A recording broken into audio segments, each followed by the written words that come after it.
Welcome off the post. I'm Russ Cohen. We got Anthony Mangione. And how are you? Doing all right, Russell? You just about recovered from the weekend? Yeah, it was great. I mean, Good. for all these people that are like, oh, outdoor hockey sucks, it's dead, whatever. It's like 150,000 people in 2 days. Like, come on, people. And we have Brian Hedger from the Columbus Dispatch. Brian, how are you? I'm doing good. Good to be back. Sorry. What's that? I forgot to mention Mike. Oh, well. Excuse me. Because you're the other co-host. No big deal, Russell. Yeah. He's wearing a cloak. Wow, he just dropped off. Wow. I'm back. Was that not perfect? That was good. It was an accident. That was great. Good producing there. There you go. Mike's wearing a cloak of invisibility. We didn't know. Yeah, there you go. He can never be invisible. He can be That's invisible, right. but he won't stop talking. Well, thank God. At least I make some sense. All right. So let's get started here. Yes. Columbus Blue Jackets have been in the news. Yeah. And what I'm going to ask you, Brian, is with JD, I kind of feel like he's going to lean towards an old school GM with this search, not a new school guy. But what is your thought? Well, I mean, everyone heard the initial thing, the name that was put out there by Elliot Friedman, Mark Hunter. He is with the London Knights, and there are a lot of connections there. I mean, let's face it. You got Basil McRae, assistant GM here for the Blue Jackets, a long time now. He has a strong connection with the Knights. He's either still a part owner here. He was until recently. I can't remember which it is right now. You got Rick Nash here. Rick Nash played for the London Knights. I feel like there's kind of like there's sort of been an internal movement to, for lack of a better term, go Canadian. Like they're doing some stuff where they're kind of going, like you said, more of an old school type approach. Mm-hmm. But we'll see what happens. JD has been saying all along that they're gonna open the search up. And I mean, last time that they did this, it was JD that made the hire. They hired Jarmo Kekalainen a day after firing Scott Howson. So they already had somebody in mind at that point. And, this time he said, there is no timeline set, there's nothing like that. We're going to do our due diligence, all that good stuff. So to me, it could happen tomorrow. It could happen in a half an hour. It could happen at the end of the season, in the off season. It is interesting. I mean, like with JD taking on the job of interim GM as well. Yeah. That to me sort of tells me that I think that he's looking at this as they're going to go through the deadline, at least through that, because he's just like, okay. And I had heard that, or I've been told that, first of all, Jarmo Kekalainen, he was here for like 11 years, 10 plus seasons. He apparently told JD, when this happened, okay, well, here's what you need to know about trade deadline, and lined up all the stuff that they basically have sitting out there if they want to act on it, and with his thoughts on each one and all that kind of stuff. And I mean, just as recently as this past weekend, he was basically scouting the Cleveland Monsters, like guys that he drafted. So he loves the Blue Jackets. I mean, he'll end up getting a job somewhere else at another team, and he'll be devoted to them.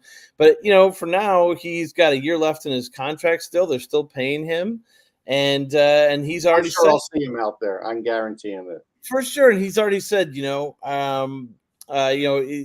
they want any help, in scouting, Worlds or anything like that, he's more than open to doing it. So we'll see what happens with that front. But I don't really get a sense of who they're going for. But I will say this, and we can move on to the next topic. But on the Mark Hunter front, I talked to JD when we got out to San Jose, because I obviously didn't go to the press conferences we were just talking about off air. I was on an aircraft.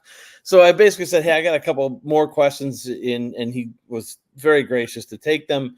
And one of them was about experience. So that was my first one. I said, where does experience as an NHL GM, previous experience as an NHL GM, come in the priorities, into what you're looking for? And he said, well, it's real important. And, started talking about how experience could be defined a bunch of different ways. It could be somebody else who's never done the NHL GM job, but maybe they've got experience in every other aspect of the front office. To him, that's experience, that kind of thing. Then he threw out and said, well, experience could be somebody from the junior ranks too. Like he said that right away. And I was like, well, that's interesting because, That's certain guy JD over trying to throw you Yeah. off the fence. That's what he's trying to do. yeah. Oh, yeah. Absolutely. He's a pro. So, so we'll just see where it goes. I don't think that there's any. I don't get the sense there's any leaders in the clubhouse or anything like that right now. So, I think they're just kind of gonna see what's out there. I mean, another thing that he said that I thought was poignant and right on was that this is a really important hire. Yeah. Like they're at a stage with this thing, and this was a rebuild. And I think last time I was on here, I told you guys that because I had been told that 3 years ago that they could not brand it as a rebuild because the fans couldn't handle it, and they were 100% right. The fans can't handle it. If you just look at social media, it's a complete mess right now. For fans cannot handle the fact that it's a rebuild, but it's a rebuild. And when you rebuild your roster, it takes a while. You can't just snap your fingers and everybody's good. It just doesn't work that way. So this is so Jarmo got them all this talent, or helped get them all this talent, and Billy Siren, their top amateur scout, who is still with the organization. But they get all this talent, right? And then everyone looks at, Russ, I know you look at that and be like, wow, they've kind of stockpiled some dudes, Mm-hmm. Well, Jarmo got them there. Now they've replaced Jarmo, or they've decided to move on from Jarmo. This is a really, really critical stage of this thing. They have to hit a home run in this one. Because another thing I said to JD at one point is that everybody when you fire your GM, and that you always want to look at the positive if you're the people that are doing the firing, right? So you're like, well, we're moving on and we got to go to the next level and all this other stuff. There is also risk of it going the other way. If you get somebody in there who does it, let's just say they hire somebody, comes in, he has a little bit of time to assess and says, I don't like Johnson. I don't like Sillinger. I don't like they're okay. They'll be good down the road or whatever. But right now, I want to win. And he trades this guy and he trades that guy and he moves this guy. Well, now you're taking a chance of moving back. You're potentially even moving back farther, or you're doing the other thing where you're bringing in veteran players who maybe aren't going to be as good as those guys will eventually be. Mm-hmm. And now you're just spinning your wheels in the mud, right? Mm-hmm. And then everyone's mad at you because, well, you can't win a playoff series. This is how this happens. This is how you get to 23 years without any real sustained success. And that's what Jarmo was trying to say 3 years ago. And when he decided to undertake this, is this franchise has literally never done what we're about to do. And it needs to be done. No matter what happens with me, it needs to be done. So I just hope that they hire somebody who's willing to see it through and let these guys grow and develop into what they can become. Well, Brian, I do think it is a plum job in terms of, for some of the reasons that you just mentioned. I mean, you've got Fantilli, you've got Johnson, you've got, some really good young players that I think are in need of direction. And that was probably one of the reasons why they tried to bring Mike Babcock in. The question I have for you, though, is, Jarmo was there for 11 years. He made a lot of good moves. He also made a lot of questionable moves. And whether, was it Babcock? Was it the trade for, Dubois for Laine? Was it bringing in Provorov? Was it the sign and trade for Severson? Or was it sort of a cumulative effect of everything that he did that didn't work that eventually got him fired? I got the feeling that he's more of a fall guy, and if you're going to go with that one, that he's the fall guy for this, I mean, you do have to go right back to the Mike Babcock hire, right? And a lot of it's because, and I don't know, Jarmo is very much he's a loyalist. He is somebody who's going to be a company man to the very end, and so what we don't know is, was Jarmo asked or told, hey, make this go away, or you know what I mean, like throw yourself on the grenade or whatever. And if he does, he really does a good job of it. But maybe he didn't, and maybe he's like 100% just it was all him. I don't know, but you know, he comes out in that press conference after the Bob Babcock thing, and he specifically said a couple times, you know, that it was him. That was, I mean, so like the only thing we know publicly is that he was like intricate in the hiring of Mike Babcock, and then he also kind of like he defended the stuff a little bit. Like that surprised me. It was like, you know, I really don't think he had, you know, bad intentions, and don't say that. Right. You know what I mean? Like, don't say that. Just You made come yourself, out. you made yourself vulnerable. And can you guys hear me? Yeah. Yes. Yeah, perfect. Okay, because I think I accidentally muted you guys for some reason. Oh, I Russ, hope you didn't hear that. Russ wishes he could do that. I hope you didn't hear that ding, because I have this notification whenever I get a text message. We heard or the something. ding, but it just means you're an important guy. It's fine. There we go. So hopefully I won't get too many dings. But you know, so with Yarmo, it is interesting. I think you do go back to the Babcock situation. It blew up in their face, and it wasn't just him. I mean, JD sat out there as well. He had to eat it as well. And the person who didn't, and I've said this from the start, is the owner. You know, and we never hear from John McConnell, other than through statements. And I think that I don't think it's going to change. I think it's just the ownership style they have here. But when you do that, it just it leaves a lot of questions open, right? Like, we haven't had a chance to ask him, like, what was your role in the Mike Babcock thing? Were you just like thumbs up, thumbs down, this is great, whatever? Or was this partly your idea, you know, because you want to win? So, because that move right there, hiring Mike Babcock, like, there's a couple moves in here. If you look at this and you go back to what we just said at the start, this is a rebuild, right? There's a couple moves in here that don't mesh with a rebuild at all. You know, like, so they're rebuilding. They're sort of like 2 years ago. You go back to 2 years ago, Brad Larson's first year. They're better than people expected, but it was a rebuild, whatever. Then Johnny Gaudreau sort of falls in their lap, right? Like, it's just he didn't sort of, he just completely fell in their lap. And if you look at it, you're like, well, they weren't ready for Johnny Gaudreau. Like, Johnny Gaudreau needed to go to a team that already was established, like right on the cusp of trying to win a cup and things like that, as far as where he was going to fit in best. But he wanted to go to Columbus, right? And so, and if you're Columbus and you've had Panarin leave and Duchesne leave and like all these other guys leave, and they're like, so long, I'm out of here. And then the whole rest of the league, let's see, nobody likes it in Columbus. It sucks. Well, now you have Johnny Gaudreau, Johnny Hockey, who's like, hey, I want to be there. Hey, you know, bring me in. You have to do it. You have to do it just to kind of send that message. Yeah. So, but it didn't fit. It was the wrong time. So that's one right there where you're like, you're in a rebuild and you add Johnny Gaudreau. It really didn't fit. But then another one was Babcock. If you're really truly in a rebuild, then you're in it for the long haul, and it could take 5 years or 6 years, right? Hiring Mike Babcock's not the guy to do that. Hiring Mike Babcock, even if he doesn't do all the phone stuff or whatever, that's about winning now. He's a win now guy. He is not. There was no way he was going to sign into this and be like, "Oh yeah, I'm going to be here for 4 or 5." Like, it was a 2-year contract. You know what I mean? So, like, go ahead. Right. Let me just add on to that, because, you know, I have a lot of experience with Babcock covering the Leafs and also Mark Hunter.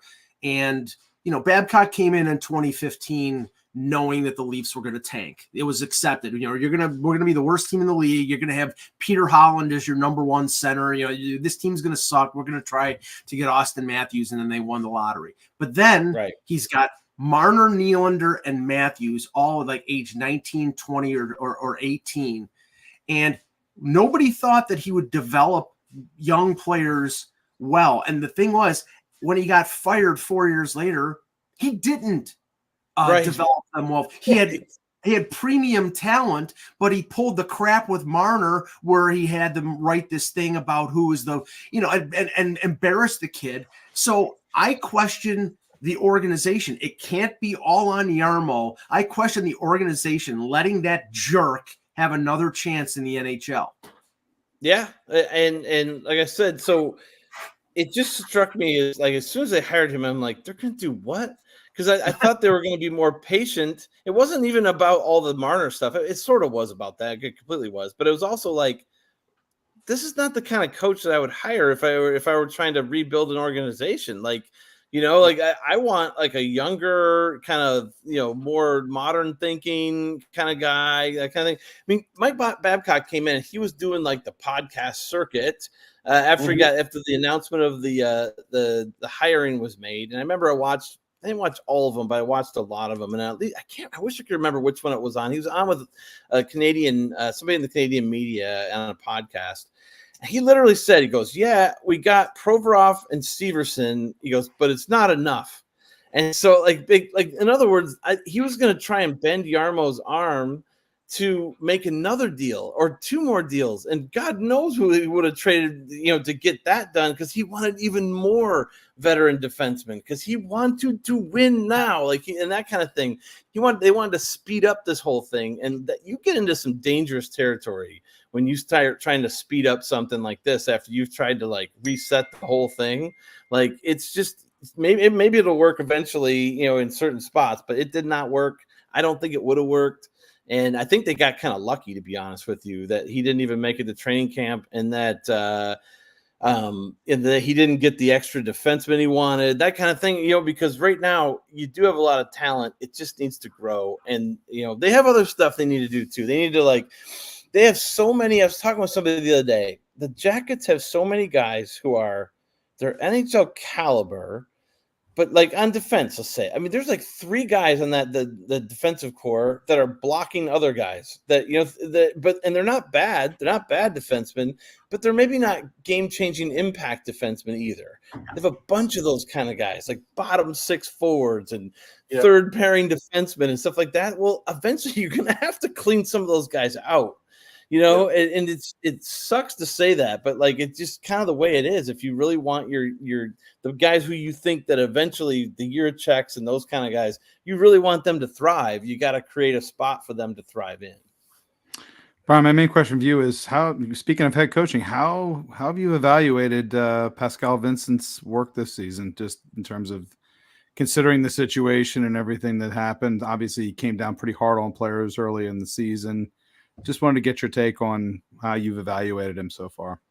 Well, I'm in the minority again on this one. So most of the Jackets fans want to, tar and feather the poor guy and send him out of town back to Montreal or something. And I think he's actually a pretty good. I think he's a really smart coach. And everyone always talks about these days, you have to find that balance between a guy who's not going to give in and get pushed around, but somebody who can relate to the younger players as well and not, hurt their feelings and things like that. Hello, it's this guy right here, he basically. So look at the Laine situation when he scratches him, right? Everyone took that to mean oh wow, he's really trying to make Laine feel bad, and he's really trying to tick Laine off and all that. No, he was not trying to do that at all. What he was literally looking at Patrick Laine, he was a mess at that point. He was I don't even know if he remembered how to play hockey at that point very much. He was the play that got it that happened was against Washington. It's a close game. It's I think they had cut it to 3-2 in the third period. There's 7 or 8 minutes left. Maybe it was 10. And so it's a 4-on-4 situation. It's one guy in the box for each team. And the puck goes into the Jackets zone, and Laine doesn't cover anybody. And they leave Alexander Ovechkin so wide open, there was probably nobody within 100 feet of him on any way, in a radius. He had the entire zone to himself. All he had to do was make a pass from low to high from behind the net, a little chip pass out. He got it and he buried it. And it was a goal, and it's 4. It's it was either made it 3-2 or 4-2, but it was one of those. We did all this work to get back in this game, and this happens. And it's who forgets that Ovechkin's on the ice? Well, it was Laine. And I'm not saying he's a bad hockey player. It's just he was going through a tough time at that point.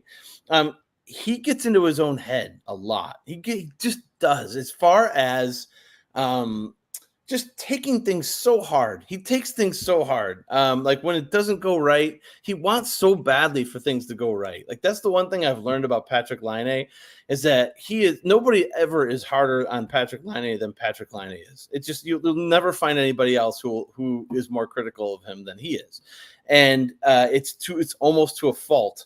And so what happens is that affects your play sometimes if you can't get past things like that. So Pascal Vincent knows him better than anybody in the league for the most part, because they were together in Winnipeg. He's seen this thing for a long time.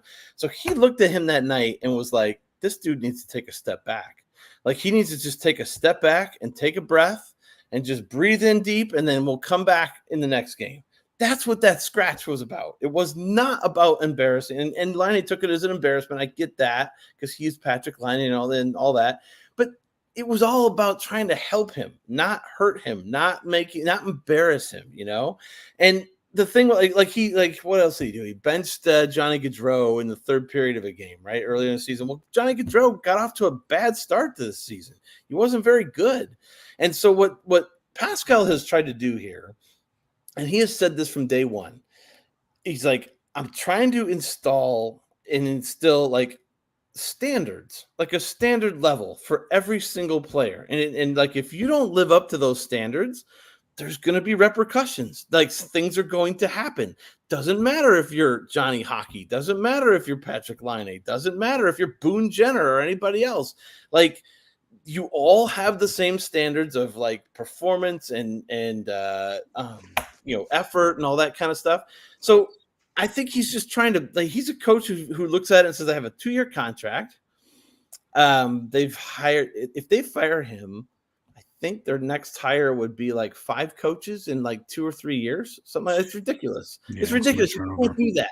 You can't do that. So I think he looks at it and says, I'll never have as much power as a coach as I have right now this season. You know what I mean? It's almost like I got 1 more year at least. They're probably not going to fire me. It doesn't mean they won't, but they probably won't.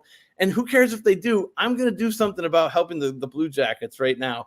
So that's what this whole thing has been about. And like this whole season. And then the other thing I found, I think a story I want to end up doing here is it's like a then and now piece going back to training camp of what Pascal said. And then it's showing how it is manifested now, because he talked a lot in training camp about how they were going to struggle. Like he knew it right away. He was like, well, first of all, he's like, we're putting in new systems. They're a little bit confusing, but they're not like, but once they get them, they're just going to play and we're going to be good. Like he's like, but it's going to be a painful process getting there. He called it like on the second day of camp. And that's exactly what happened. Now, I don't think he saw a 9-game winless streak coming, that tied the record for the franchise record. But I think he did see a lot of bumps in the road early. And he felt like it was kind of like, well, it's worth it. It's worth it because we're going to install what we do. And at the end of it, we're going to come out with an identity. Everyone's going to know what the Blue Jackets are when we're done. But building up to that's going to be kind of tough. And that's kind of how it's played out. Like, if you look at this team now, they're still losing games. And well, we haven't gotten the goaltending yet, but like that's another, like a whole issue on that's a whole other show. Yeah, it is. It is a whole different show. And they're still not what you'd call great defensively right now, but they are getting better as far as getting out of their zone, going north, things like that. Their biggest problems right now are a lot of turnovers and being in bad positions after the turnovers. Like he wants them to track. He wants them to become one of the best tracking teams in the league, where it's like, even if you turn the puck over, you're right on the guy and it doesn't make him, and you just get the puck back again and try it again. And they're doing this thing where like they'll turn it over and it's like, oh my God, it's a breakaway. Oh my gosh, it's the 3-on-1 or what, you know what I mean? And those are hallmarks of young teams. Those are hallmarks of young teams that don't know what they're doing half the time, or they just make silly decisions with the puck and then it's going the other way. We've all seen, I'm sure you guys saw that last year in Philly as well. And Buffalo and all those places. Yeah, we're still seeing it in Buffalo. Mm-hmm. Yes. So, I think he's done a pretty good job. Myself, fans would 100% disagree with me on that, and they will, I'm sure. But I just say have patience, because I think they're coming along and they're coming around, and we'll see how they look by the end of the year. One last thing I want to ask you about is obviously this weekend we had the Stadium Series announcement for Columbus, and wanted to. I know you've been away, but what's the how have you gauged the reaction of the fans? I know it's for you. You've been talking about it for years. Columbus, this should happen in Columbus. Why hasn't this happened? And now it finally has.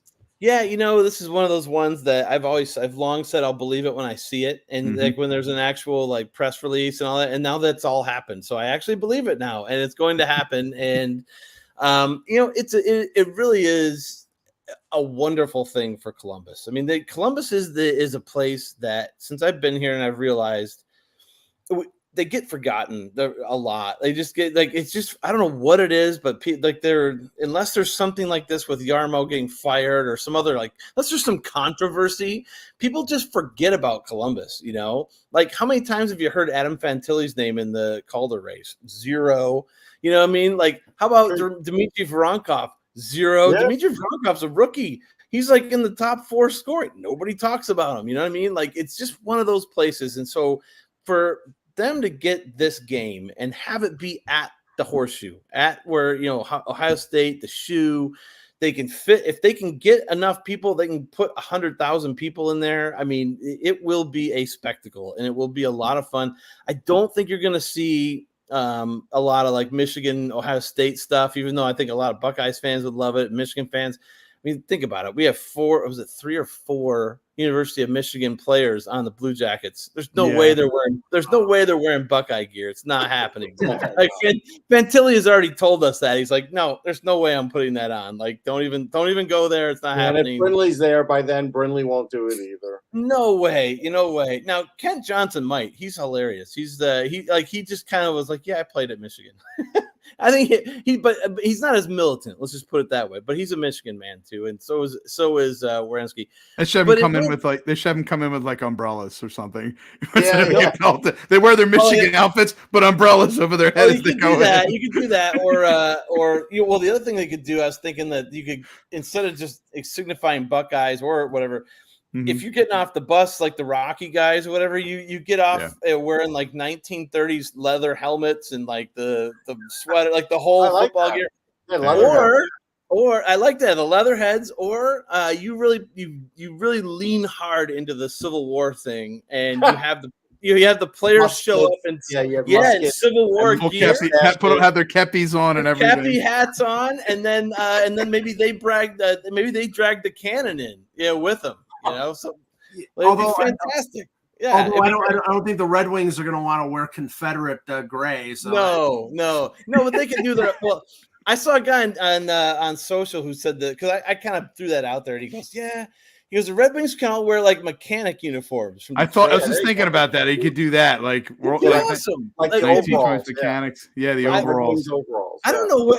We were just having this conversation today with Sean Corrali, who used to play for the Bruins, and he goes, I don't want to say this. He goes, because I think in my mind, it feels like in my mind, because we were one of the first ones to start like the whole dressing up. Yeah, thing I think you're right about that. At the outdoor game. Because he said that we showed up to Notre Dame as Peaky Blinders, like I remember that.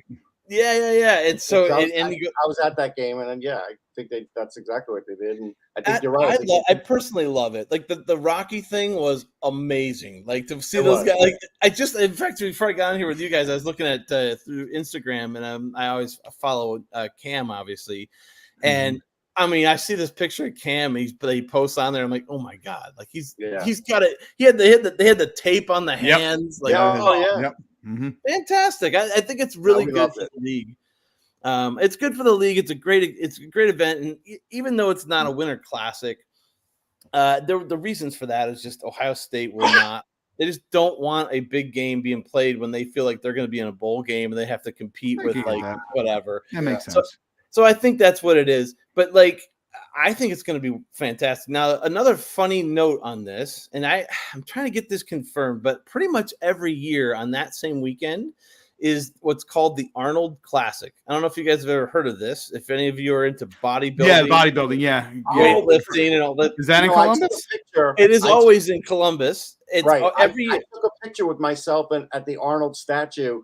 yes. One of our roadside attractions. I have a picture of myself. Yes, with there's a Arnold statue right outside the convention center, not far from Nationwide Arena, and so it draws so many people from around the world to this thing. Yeah, and if they keep there was that a there, little you're line that day too. Yeah, basically get your hotel rooms like right now because you're gonna have outdoor game. Yep.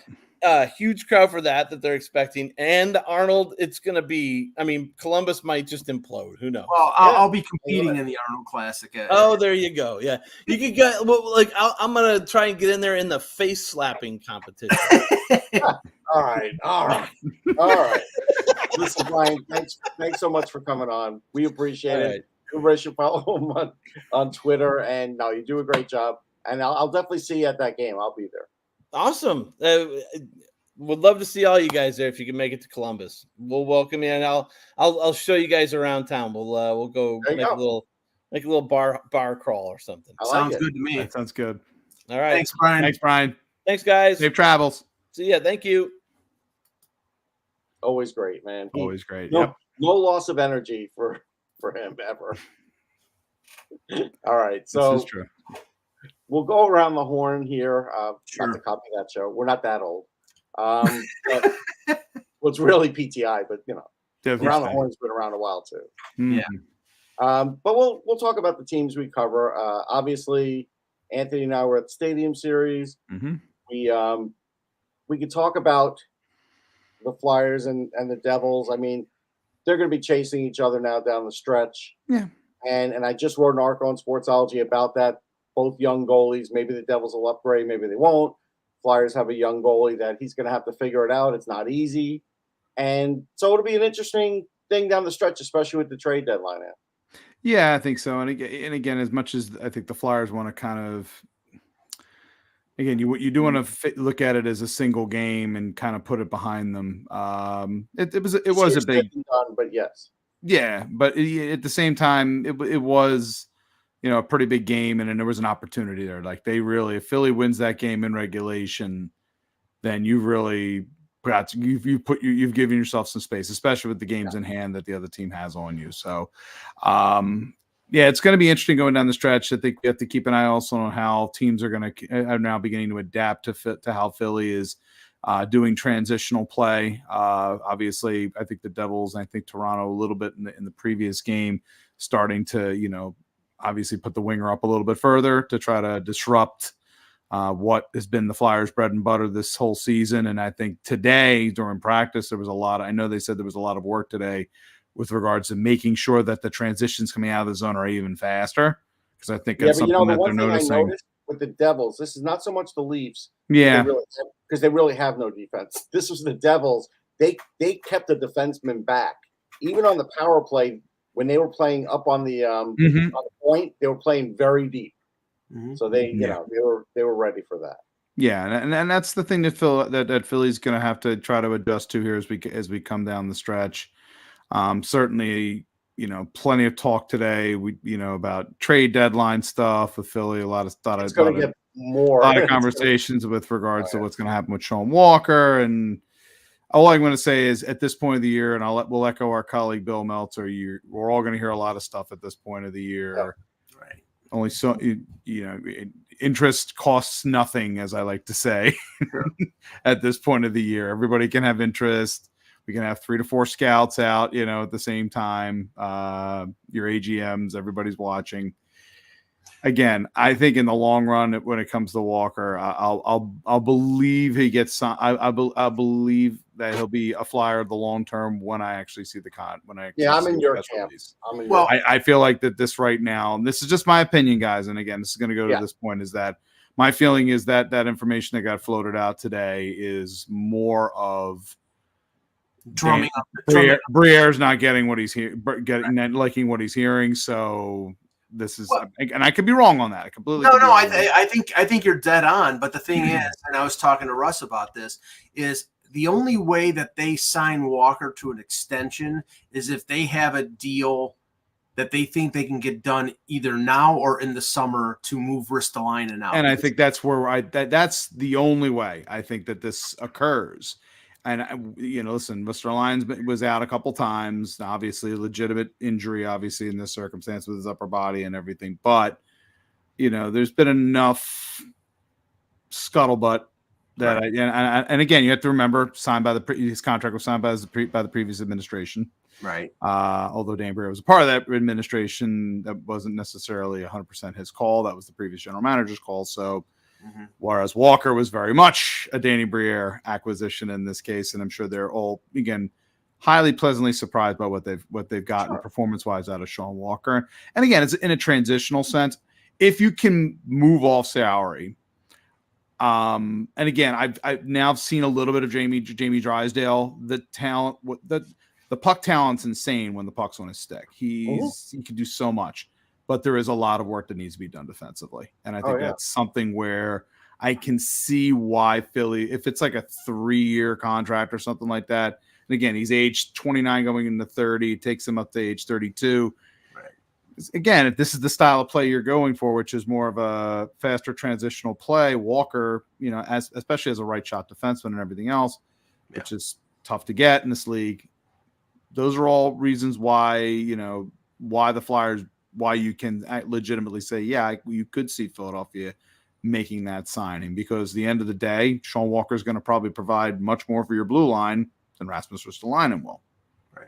Well, I mean, I don't think that's arguable. I think what's arguable is, though, if they do that, they're holding back guys too for another year. Only if they're holding back guys, if they are not moving guys off. That's the thing. If they're keeping Walker, then they're probably moving Ristolainen. They're moving possibly Zamula. That could be another. They're going to move another. right, but that opens the door again for that. Then you open the door for an Andre for an inning.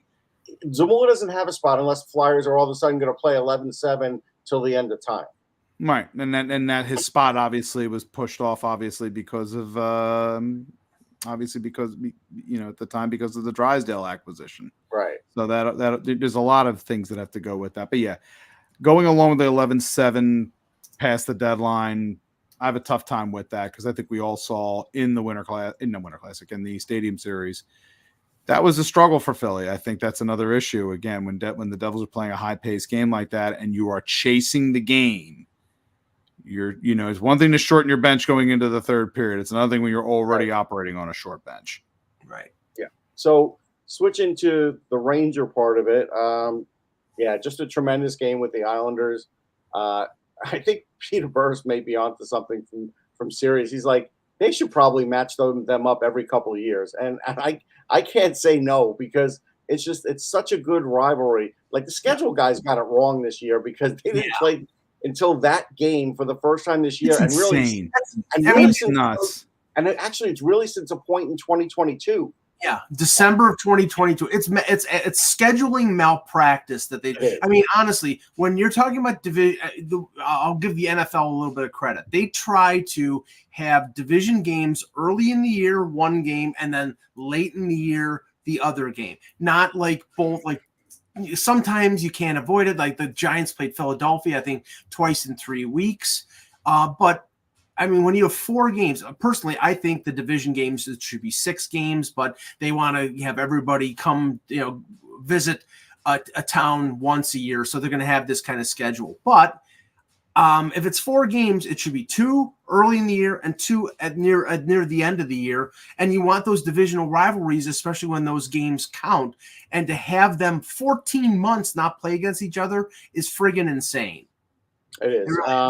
So big things that came out of that. I mean, great game, big comeback, obviously. Shesterkin was not sharp. No. They didn't pull him, though, which was smart by Laviolette, because I was wondering after like the third goal if they were thinking about it, because I know I saw him shuffling his papers and talking, but he didn't do it. And we'll see. Shesterkin needs to tighten it up. We'll see how Lindgren is. Interesting debut for Matt Remp. I've spoken to a bunch of guys over the years that have played with him, like Benson. Benson played with him in Seattle. And so, that's Zach Benson. So that's a thing where, The guy's 6'7". He fights Matt Martin for his first fight. Like, that's crazy. Outdoors, Listen, when you're- obviously there's at not a the lot end of of the outdoor day, fights. he knows partly he knows his job, and partly again you're going to go up against a Matt Martin. You're setting everybody on notice, Yeah. and good courage there. Yeah. So tremendous crowd. Even more people the second day. A lot of talking about it. Which we anticipated. Yeah. Actually, it's not Zach Benson. Who is it? Somebody. Oh, maybe Tyler. it's Savoy. Not Savoy. Benson played three. He's played Benson three. played in Winnipeg. Where did Savoy play? He played in Winnipeg as well, I He think. was Winnipeg as well. So they're the Winnipeg guys. It's somebody else with Seattle. But anyhow, they love playing with Remp, and so that's an interesting thing. I don't know if he'll be on the team all year. I suspect he'll be on the team through the weekend series with the Flyers, though. I would say that's probably a likely thing. And then pretty much count on Nick Delorier playing in that one. Then that's what I mean. That's I think we're going to see that no matter what. I think that's happening. And then are you not entertained? Well, hold on. I'm looking up Seattle now just because I was screwing up here. Oh, Korchinski, maybe? Korchinski is one of them. I definitely spoke to Korchinski about him, and there was somebody else, but that's okay. Yeah, I remember asking Korchinski for sure. Okay. And then Mike with the Sabres, I don't know, man. I mean, it's a disaster. Well, every time they show some life or show some positive, like scoring 7 goals against the LA Kings, but they seem to have the LA Kings number because they were down 3-1 in the first period of the first game against LA in LA a couple weeks. I think it was before the All-Star break, and then they scored 4 straight goals in that game to win, and then they scored 7 goals. So they scored 11 straight against the Kings, who are supposed to be a really good defensive club. So there was a positive there. They beat Minnesota. They tied the game late in regulation and then won on a Yoki Haru overtime goal. But then, like today, they lose to Anaheim. Anaheim got absolutely butt whipped against Toronto on Saturday. They lost 9-2. They did not look like an NHL team against the Leafs. They come in.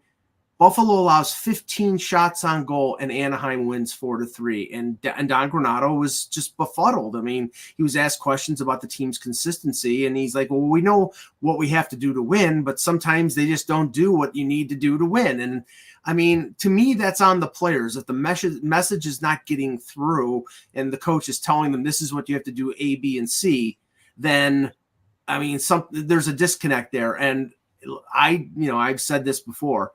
I don't think Don Granato is getting fired. I think the first moves that they'll make will be players on the roster. They may fire the assistant coaches at the end of the year if they think they need to change some of the message, but I do not think they're going to fire Granato. And I've sort of pulled back a little bit on whether they're going to trade Middlestat or Krebs. I think they're going to trade one of them. I don't think they're going to trade both of them. And I don't know whether it's going to be before the deadline. I think it'll probably be in the summer because, Middlestat's still got a year left. He's going for arbitration, and Krebs is just coming out at the end of his ELC. Prospects, I think a lot of times will go in the summer more than during the season. I do see that sometimes happening. Yeah, that's right. That's fair. That is a fair point. But the only thing I can say is, let me just add one thing. Mm-hmm. They have 6 unrestricted free agents. Today, there were 11 teams represented in the press box, scouts, not the regular guys who were always there, the area scouts. I mean, 11 teams, 3 scouts from Vegas. So, I think some of these teams are looking for a veteran defenseman like Eric Johnson. Mm-hmm. They've got some interesting, pending unrestricted free agents. I don't think they're going to trade Kyle Oposo because he's the captain, but I do think that there are players that fit in depth roles for teams. Buffalo can retain salary. So I do think that that's going to be the focus of Kevin Adams before March the 8th. Okay, I get that. The only thing I would say is if you bring Granato back, tell me, especially with all these UFAs, and look, they have some young talent, but they definitely have holes.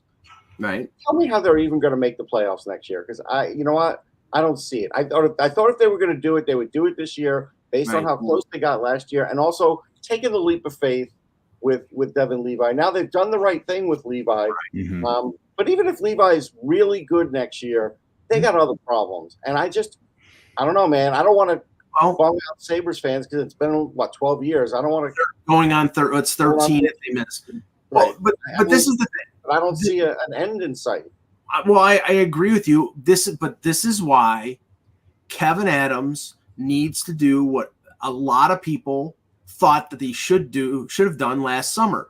They needed to trade for a veteran defenseman, not a guy, even though Eric Johnson's played okay, not a guy at the end of his career. They remember the talk. They were going to trade for Pesci. They were going to trade for Hannafin. They were going to trade for a veteran guy to plug into the top four with power, a young power going into his sophomore year, and Dahlin and Samuelson.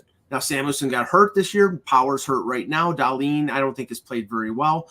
I don't think that defenseman would have helped them this year. But next year, whoever that defenseman is, who's 1 year away from unrestricted free agency, you trade 2 or 3 assets to get that guy, and you get him signed. And I think the problem is they don't think they can get that guy signed.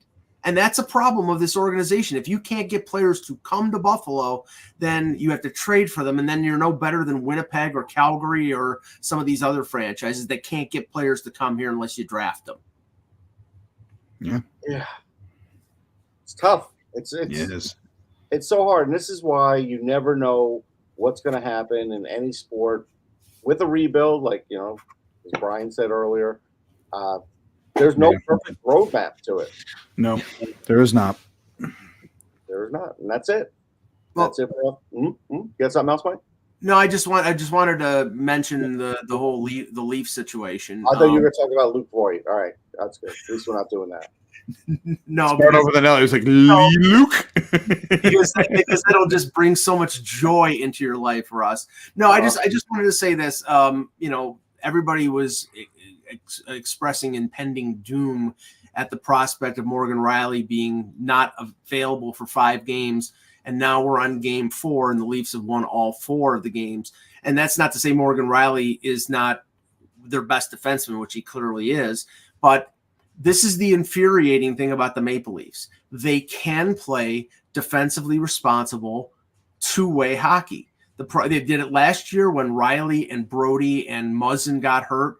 Their best defensive pairing was Mark Giordano and Justin Hall, which is, this year, today they beat St. Louis with their third pairing being Maxime Lajoie and Marshall Rafai. Refi.